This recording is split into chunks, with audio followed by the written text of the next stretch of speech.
في كلامه المجيد والفرقان الحميد.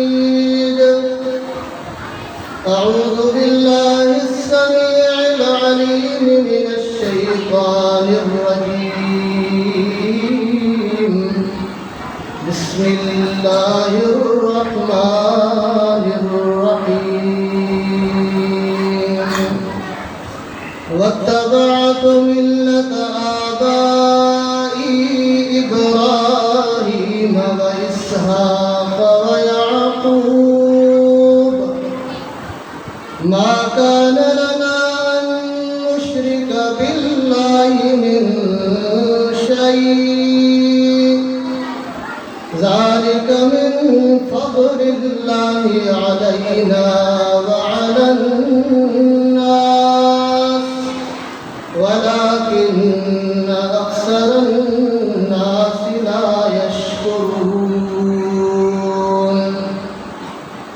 يا صاحبي السجن أرباب متفرقون خير أم الله الواحد القهار ما تعبدون من دونه إلا أسماء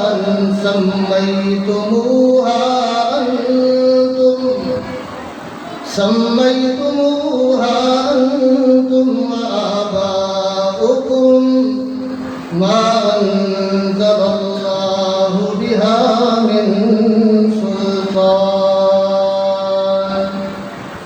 أمر ألا تعبدوا إلا إياه ذلك الدين القيم ولكن أكثر الناس لا يعلمون. اللهم انفعنا بما علمتنا وعلمنا ما ينفعنا وزدنا علما. سبحانك لا علم لنا إلا ما علمتنا إنك أنت العليم الحكيم.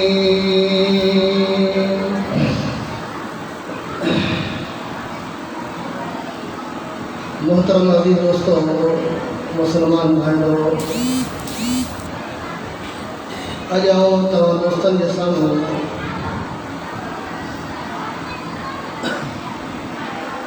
دین اسلام کے ایک انتہائی اہم بنیاد رکن کے حوالے سے اللہ تعالیٰ کے قرآن پیارے پیغمبر محمد کریم صلی اللہ علیہ وسلم کے فرامین کی روشنی میں کچھ انتہائی اہم گالیوں کرنا چاہیے.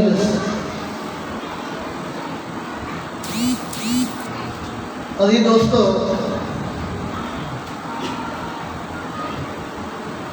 اللہ کے پیارے پیغمبر محمد کریم صلی اللہ علیہ وسلم جو فرمان ہے تو ہر وہ عمل، ہر وہ نیکی جیکا مجھے امتین کے جنت کے ویجھو کرے وہاں واضح کھولے بیان کرے چھڑیا ہے. ہر وہ گناہ جو جہنم کے ویجھو کرے انسان کے اللہ کے پیارے پیغمبر فرمایا وہ سمورا گناہ انہوں جی کو نشاندہی کرے چھڑیا ہے. دنیا میں انسان جتریوں نیکیوں کرے گا انہوں سموری نیکیوں میں سب کا بڑی نیکی کے بارے میں آجاؤ تمام دوستن سے گفتگو کرنا.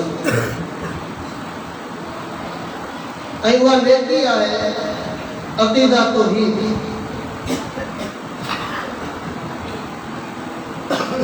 ساتھیوں کی طرفاں جگر اجازت ہو جائے تو مجھے دل چوے پئی تو کچھ گفتگو اردو میں اچھی ہو جائے چھاکار تو کچھ ساتھی باہر نظر آیا جن جو تعلق اردو زبان سے ہے. اج کل موبائل استاد ہے